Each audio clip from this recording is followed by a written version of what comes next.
Hello my dear friends, you're in the Military Summary channel, and this short video we're going to discuss the most important events that took place during the previous night of the local time. And the most interesting updates are coming from Grevarun area on the borderlands between Kharkiv and Belgorod. If you remember, yesterday the final update we received is that the Ukrainians using helicopters across the border, according to the Ukrainians, landed their soldiers and established a foothold in the area. This morning the Ministry of Defense of Russian Federation provided us additional details about that operation and gave us more information. So let's move back on map and I'll try to explain to you what did happen yesterday with the helicopter Ukrainian operation. So to establish the foothold inside of Kozinka, the Ukrainians were using two helicopters Mi-8, and according to the Russians, two helicopters Mi-8 came closer, as close as possible to the borderlands, to the border, but the Ukrainians haven't crossed the border. They landed infantry somewhere in front of the border, and then two helicopters returned back to the safe place.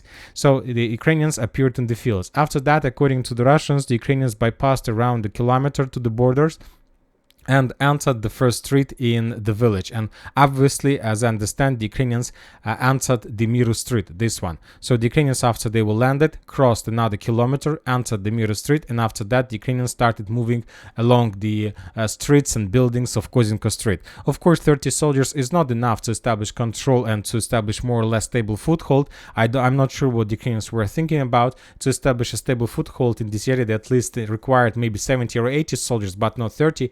But anyway, the Ukrainians continue moving along the Miru street, and in a few minutes, maybe in 15 or half an hour, they managed to reach the central part of the area in this in the vicinity of the stadium, in the vicinity of the church, and after that the Ukrainian forces were discovered by the Russians. And here we received the first geolocated video how the Russians start bombing and attacking the sabotage and reconnaissance group of Ukrainian forces. So after the Ukrainians were discovered, after the Ukrainians revealed their positions, they made a decision not to continue but to try to create a foothold in this area. From the other side, from Russian sources, we received a report from the Ministry of Defense that the Russians made a decision to mine the fields, to mine area that located behind the Ukrainian foothold. So basically, the Russians, using the distance mining method, mined the fields that where Ukrainians were landed. So their let's say enter position, they entered the area was mined with the distance mining method, and that mining was made due to risks that Ukrainians, after they established the foothold in the area, would send additional reinforcements the same way, and the Russians. So that's why the Russians mined the fields. But later we receive an update that Ukrainians haven't sent, or maybe they have some problems with armored vehicles, or maybe armored vehicles were discovered and destroyed. Currently, we don't have the answer why the Ukrainians haven't managed to send their main forces towards Kozinka for some reason. And after the Ukrainian sabotage group realized that there are going to be no reinforcements, and after the Ukrainian sabotage group appeared under very heavy Russian fire with artillery and southern tower systems and aviation, the Ukrainians made a decision to fall back, because they at this moment they have already significant number of wounded and maybe even killed soldiers, and the Ukrainians start slowly, step by step, falling back towards the western part of the village. But the thing is that maybe the Ukrainians didn't know, maybe they didn't understand, but when they returned back to the fields, they discovered the fields were mined and they were completely destroyed on those fields.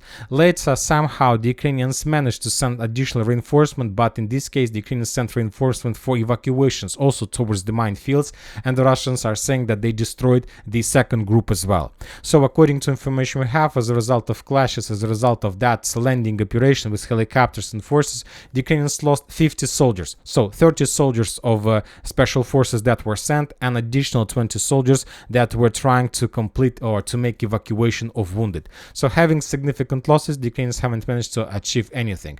Furthermore, during the previous nights and the day, the Russians attacked the buildings inside of the village by the name of Velyka Pisarivka, so the main foothold in the area that the Ukrainians were using to attack the Russian positions. On this video we see another destroyed building as a result of attack of FAB.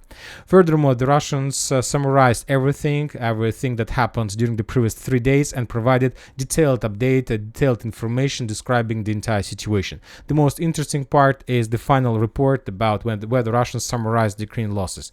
So according to the Russians, starting from the 12th of March till 14th of March, the Ukrainians made significant number of attempts to attack the Russian territory, but all of them were repelled, and the Ukrainians, having significant losses, were forced to fall back.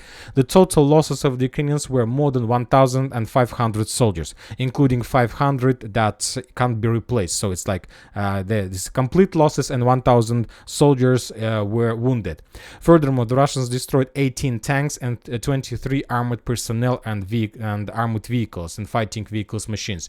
And that's it about the story. So nothing more. The Ukrainians have losses. At 11 p.m. we start receiving first videos from inside of Garayvayrun and Kozinka. We see that the situation was stabilized. Of course, there are no people on the ground, on the streets, obviously just military forces, but we don't see clashes, we don't hear the sounds of rifle strikes and so on. And later we got the final report that the Russians, the local authorities decided to evacuate civilians towards the reliable and safe place, and now they made a decision to concentrate army in the area, and with the purpose to repel possible further offensive attacks from the Russian side, from the Ukrainian side. And according to information we have, very likely the Ukrainians will try to make more attempts to attack during the 15th of March and tomorrow as well. So let's wait, we'll see. Furthermore, today we start receiving updates from the President Office of Ukraine of Zelensky, and according to information we have, after a meeting between Zelensky and the Ukrainian military authorities, they let's say decided and made, or not decided, they made the conclusion that there was a betrayal, and somehow the Russians knew for sure the roads of Ukraine attack before the attack even started. So basically in Belgorod area we see that the situation completely repeats the same story as we used to see in Zaporizhzhia and Rabotino, when the Russians had the plans of possible Ukraine attack half a year before the attack started. So the same situation took place in Belgorod as well. Now we are moving to other areas, and probably the most important updates are coming from Bakhmut, Artyomovsk direction, from Ivanivske area.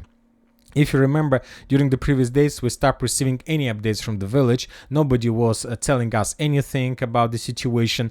We were talking that the main problem of the Russian progress are the hills that located to the northwest of Ivanovska, and the Russians still haven't managed to find solution how to suppress the Ukrainians there. But today we start receiving updates from different mappers, reliable mappers from different sources, that the Russians managed to penetrate the Ukrainian defense belt to the south of Ivanovska, to the north of Kyiv, to force the Ukrainians to fall back and to capture significant territories and to get the Seversky Donetsk-Donbass canal. So if we return back to map and try to add the updates according to different mappers, this is approximately the progress of the Russian forces during the previous week. So significant territory was captured, the Ukrainians were completely defeated, and basically according to these sources they were forced to fall back. The main mapper who made these updates is Live UA map.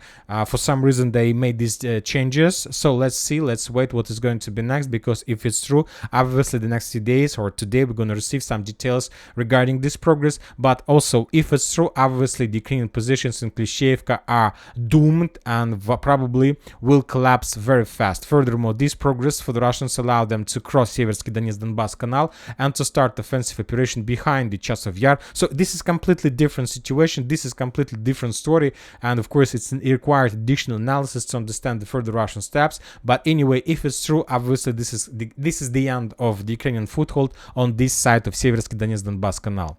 Now we are moving to Avdiivka area. We got the third confirmation of Russian presence on this intersection of the streets between Semyonovka and Berdichi.